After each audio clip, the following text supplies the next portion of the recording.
श्री स्वामी समर्थ सर्वांचे माझ्या मराठी यूट्यूब चॅनलमध्ये म्हणजे शंकर महाराजांचा आशीर्वाद या चॅनलमध्ये मनापासून स्वागत आहे। आज आपण एका विषयावर बोलणार आहोत। तो विषय आहे या 5 लोकांना कधीही तुमच्या दारातून किंवा घरातून रिकाम्या हाताने जाऊ देऊ नका। कोणती आहे ती 5 लोक, काय आहे त्याच्या मागचं शास्त्र, ही सर्व सविस्तर माहिती आज आपण या व्हिडिओमध्ये पाहणार आहोत। पण त्यापूर्वी तुम्ही माझ्या चॅनलवरती नवीन असाल तर माझ्या चॅनलला सबस्क्राईब करा। सर्व धर्मांमध्ये दानाला अत्यंत महत्त्व मानले गेले आहे। ही केवळ एक प्रथा किंवा परंपरा नाही, तर धार्मिक ग्रंथानुसार असे मानले जाते की जेव्हा एखादी व्यक्ती दान करते तेव्हा त्याच्या प्रभावामुळे त्याला इंद्रिय आसक्तीपासून मुक्ती मिळते। शास्त्रानुसार जीवनात सुख, समृद्धी आणि सर्व इच्छा पूर्ण होण्यासाठी दान करणे उचित असल्याचे सांगितले आहे। दान हे मोठे पुण्य मानले जाते।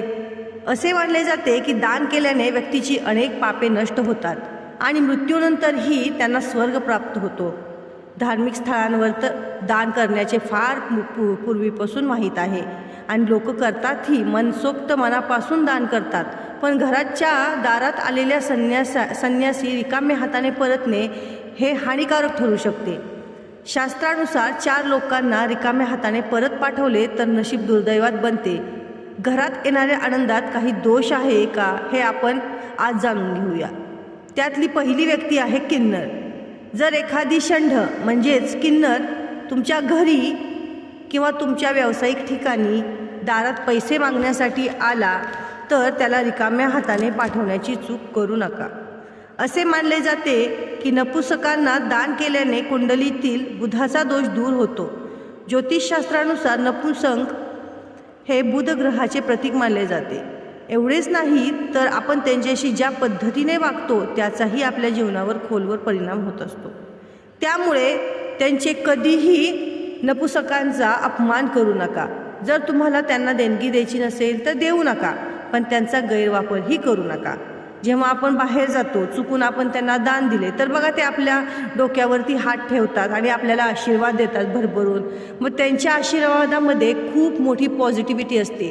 त्यामुळे जेवढं दान करता येईल तुम्हाला, त्या लोकांचे जेवढे आशीर्वाद मिळवता येतील तेवढे मिळवण्याचा प्रयत्न करा।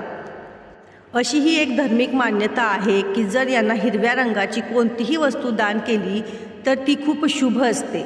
असे केल्याने जीवनात सुख समृद्धी येते। परंतु त्यांचा अपमान केल्याने बुधग्रह बिघडतो आणि व्यक्तीला अनेक प्रकारच्या मानसिक आणि शारीरिक समस्यांना सामोरे जावे लागू शकते। म्हणून ते दान केले पाहिजे। शक्य असल्यास त्यांना हिरव्या रंगाची कोणतीही गोष्ट दान करा। दुसरी व्यक्ती आहे संत महात्मा। ज्योतिषशास्त्रानुसार जर कोणी साधू संत कधी तुमच्या दारी येतात त्यामुळे त्यांच्याशी नेहमी नम्रतेने वागा। जर तुम्हाला त्यांच्याकडून काही ज्ञान मिळवायचे असेल तर ते नक्कीच मिळवा, किंवा आदराची खूण म्हणून जे काही शक्य आहे ते दान करा आणि त्यांच्या चरणांना स्पर्श करून त्यांचा आशीर्वाद घ्या। असे मानले जाते की जर कोणी साधू किंवा संत एखाद्याच्या दारातून रिकाम्या हाताने निघाले तर त्याच्या जीवनात दुःख आणि संकटाशिवाय काहीही येत नाही। त्यामुळे संत महात्म्यांना कधीही रिकाम्या हाताने परत पाठवू नका आणि त्यांच्याशी उद्धटपणे बोलू नका। त्यांचे आशीर्वाद जेवढे मिळवता येतील तेवढे मिळवण्याचा प्रयत्न करा। तिसरी व्यक्ती आहे अपंग व्यक्ती। जर एखादी अपंग किंवा असहाय्य व्यक्ती तुमच्या दारात मदतीसाठी येत असेल तर त्याला मदत केलीच पाहिजे। माणुसकीच्या नात्याने तरी आपण त्याला मदत केलीच पाहिजे। ज्योतिषशास्त्रानुसार अशा लोकांना शनी राहूचे प्रतीक मानले जाते।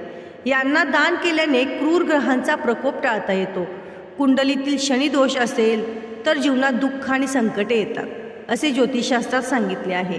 पण कधी कधी असंही होतं की आपण आपल्या आयुष्यात सगळं बरोबर करत असतो, पण असे असूनही जीवनातील दुःख त्रास कमी होण्याची चिन्हे दिसत नसतात।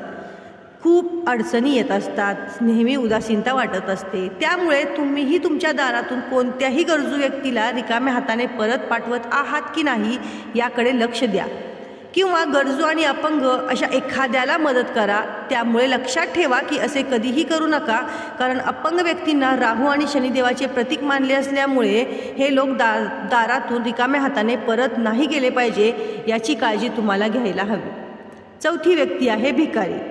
घराच्या दारात भिकारी आला तर त्याला रिकाम्या हाताने परत जाऊ देऊ नका.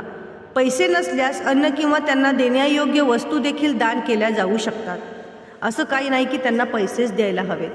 दारात किंवा कोठेही भीक मागणाऱ्या लोकांना लोक शिवीगाळ करत असल्याचे अनेकदा दिसून आलेले आहे. त्यांच्याशी गैरवर्तन करताना दिसून आलेले आहे. पण धार्मिक शास्त्रानुसार तुम्ही एखाद्याला दान द्या किंवा नका देऊ, त्यांना हाकलून देणे, फटकारणे अजिबात योग्य नाही.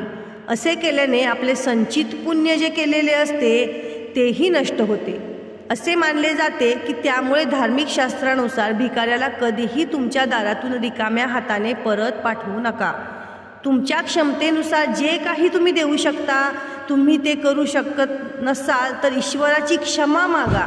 पण जे काही करू शकता ते तुम्ही देण्याचा निश्चित प्रयत्न करा. आणि त्यातली 5वी व्यक्ती आहे ती म्हणजे घरची मुलगी. घरातील मुलगी सासरहून आली तर तिचा अपमान कधीही करू नका. जेवढे तिचे लाड करता येतील तेवढे तिचे लाड करा. तिला कधीही निराश करू नका. तिचे मन दुःख होईल असे करू नका. त्यामुळे तुमच्या घरची लक्ष्मीही तुमच्यावर रागावेल आणि निघून जाईल. म्हणूनच घरातील मुलीचा, स्त्रीचा, पत्नीचा कधीही अपमान करू नका. यामुळे घरातील सुख समृद्धी कायमची निघून जाते.